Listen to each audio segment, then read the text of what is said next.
Hello everyone, welcome to Rekha Singh educational. आज हम पर्यायवाची शब्द की सीरीज में हवा का पर्यायवाची शब्द पढ़ेंगे। पर्यायवाची शब्द ऐसे होते हैं जो हर प्रतियोगी परीक्षा में आते हैं और इसमें पर्यायवाची शब्द को समझ के पढ़ना होता है। यदि आप समझ लेंगे तो आपको हमेशा के लिए वो याद हो जाएंगे, कोई कन्फ्यूज़न आपके पास उसके लिए नहीं रहेगी और हर प्रतियोगी परीक्षा में आपके लिए ये महत्वपूर्ण होते हैं। तो आज हम हवा जैसे कि कई रूप में होती है। जैसे पृथ्वी पे चलने वाली हवा अलग होती है, आकाश में चलने वाली हवा अलग होती है, जल में चलने वाली हवा अलग होती है। इसी रूप में इनका पर्यायवाची भी होता है। जैसे यहाँ पवन है, पवन पूधन अन्न से होता है, शब्द इसका होता है। जैसे कि पवित्र करना, इसका मतलब ही होता है पवित्र करना। वैसी हवा जो मन को पवित्र कर दे। वायु, वो हवा जो हमारे यज्ञ अनुष्ठान जहाँ होते हैं, सुगंधित हवा इसका कहने का मतलब है। जैसे कि पुष्प वाटिका से भी जो हवा गुजर रही है, फुलवारी से, वहाँ से जो हवा गुजर रही है उसको वायु कहते हैं। समीर सम धन ईर धन अच प्रत्यय लग के बनता है, यानी जो धीरे धीरे गंभीर हवा है, चल रही है, उसको समीर कहते हैं। अनिल, अन धन इल धन क, ये प्रत्यय होता है।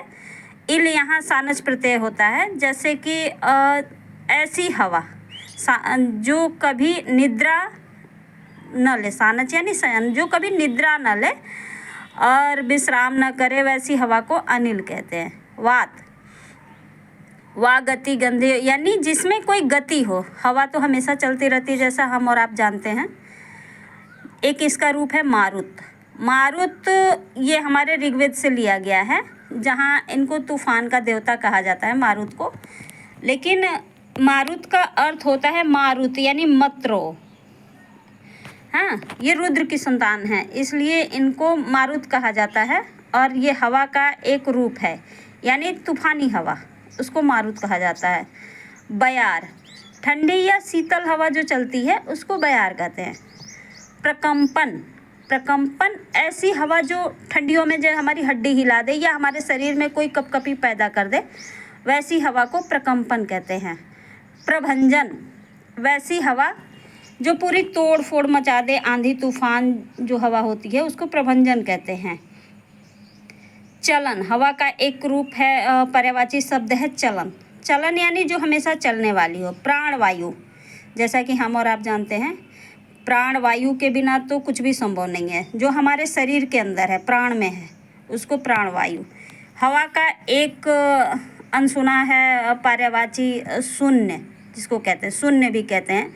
ये हम लोग प्रयोग में नहीं लेते हैं, लेकिन जिसके बिना प्रकृति का कोई अस्तित्व ही ना हो तो वो हवा ही है।